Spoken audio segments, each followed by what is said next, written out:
Comment arrêter de baisser les bras? C'est ce que nous allons voir aujourd'hui.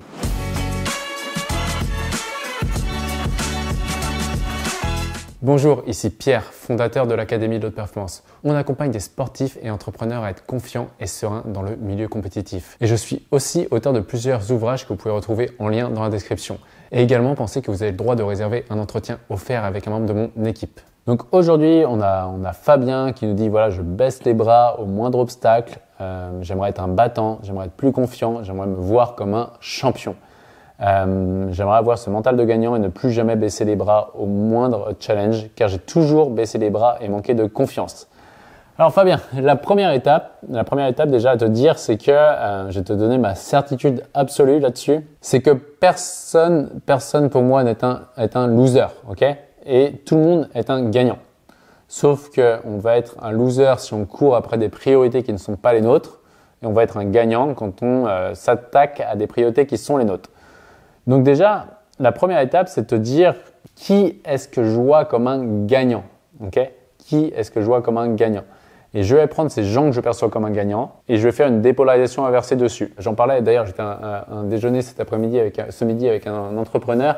Ce qui est vraiment intéressant avec la dépolarisation inversée, c'est que on va voir vraiment sous quelle forme il y a tes priorités intrinsèques et sous quelle forme il y a ton talent. Ce que les Anglais appellent your secret sauce, tu vois, ta sauce secrète. Donc par exemple avec un entrepreneur, ce qu'on avait vu, c'est que derrière il culpabilisait parce qu'il se disait mais non, mais j'arrive pas, je fais pas de prospection, etc.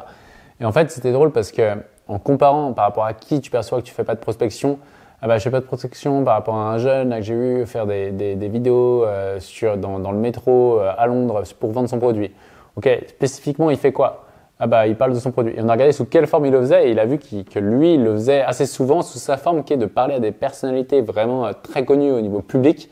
Et il se disait, waouh, mais en fait, ouais, là, c'est dingue en fait ce que j'apporte. Et en fait, quand il a fait ça, il a dit, en fait, je prospecte tout le temps sous ma forme. Forcément, du coup, en blaguant, on dit, je lui dis, ok, là, t'es en train de jouer en Ligue des Champions et en fait, tu veux jouer en national à prospecter un petit peu sur LinkedIn alors que ta force, c'est d'aller voir les plus grands en fait. En fait, il a vu que là, en effet, il avait sa force quand l'objectif était grand et que ça l'excitait vraiment. Donc, c'est à toi de trouver sous quelle forme, justement, tu es déjà un battant. Et en fait, même je l'ai déjà parce que tu continues de chercher des solutions pour t'améliorer alors que tu perçois que tu baisses tout le temps les bras. Donc, sous une certaine forme, à te percevoir, persévérer, à vouloir arrêter de baisser les bras, c'est déjà une forme d'être quelqu'un de battant parce que tu ne te résignes pas à ta situation actuelle. Vu que j'ai quand même aujourd'hui accompagné beaucoup de sportifs avec l'Académie de haute performance, que des gens admirent, que les gens vous voient comme des stars et finalement quand on les accompagne, on voit que comme tout le monde, ils ont des failles, comme tout le monde, ils ont des peurs. Et justement, sur une autre dépolarisation que je faisais récemment, où la personne se voyait comme faible, et quand on a regardé par rapport à qui elle se comparait par rapport à des sportifs qui faisaient ça à 100% de leur temps, alors que lui avait un métier à côté. En fait, quand il a fait la dépolarisation inversée, il a vu que des fois, il percevait abandonner à l'entraînement, alors qu'en vrai, il s'arrêtait une seule minute pour récupérer, ou voire 5 minutes, et qu'en vrai, il abandonnait pas, il récupérait pour pouvoir gérer le boulot avec le sport, alors que les sportifs, des fois, allaient à fond et des fois se blessaient et étaient ensuite, pendant quelques mois, ne pouvaient plus s'entraîner et faire ce qu'ils aiment. Donc, il a vu que finalement, il n'était pas faible mentalement, il s'entraînait simplement comme ça lui convient avec tous les éléments de son contexte actuel. J'ai cette dame à l'époque aussi au badminton qui jouait comme faible, et sauf qu'elle a vu que elle, sa vraiment vraie force, c'était de s'occuper de ses enfants et que là, elle était forte et elle lâchait rien parce que c'était sa réelle priorité. Donc pour toi, Fabien, le but, c'est vraiment de voir sous quelle forme tu as cette force-là, sous quelle forme tu lâches rien, sous quelle forme tu continues. Et il y a forcément quelque chose.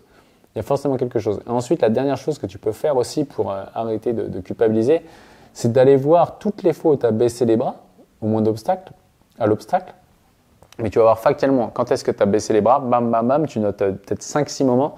Et derrière chaque moment, tu vas aller voir quels ont été les bénéfices pour moi d'avoir baissé les bras et quels auraient été les inconvénients si je n'avais pas baissé les bras. Jusqu'à ce que tu vois que finalement, en fait, tu as bien fait, entre guillemets, de baisser les bras et que tu n'as pas baissé les bras, tu as changé de priorité. Mais encore une fois, je ne crois pas à la notion d'abandon puisque l'abandon est un concept. L'abandon va avec l'anti-concept qui peut être la persévérance, ne rien lâcher, la ténacité, aller jusqu'au bout. Mais l'abandon, si on regarde dans les faits à chaque fois, l'abandon c'est quoi? L'abandon c'est un changement de priorité.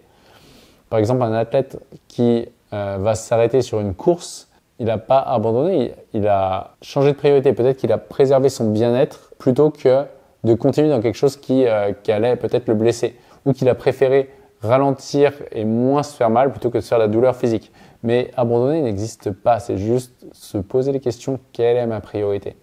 Et au lieu de se dire ah mince, faut pas que j'abandonne, et du coup d'avoir la compulsion d'abandonner, quand on se pose la question quelle est ma priorité maintenant, eh bien très souvent en fait on va voir qu'on a le choix conscient de choisir sa priorité et donc paradoxalement ne pas s'arrêter, de pouvoir continuer parce qu'on se refocalise sur sa réelle priorité.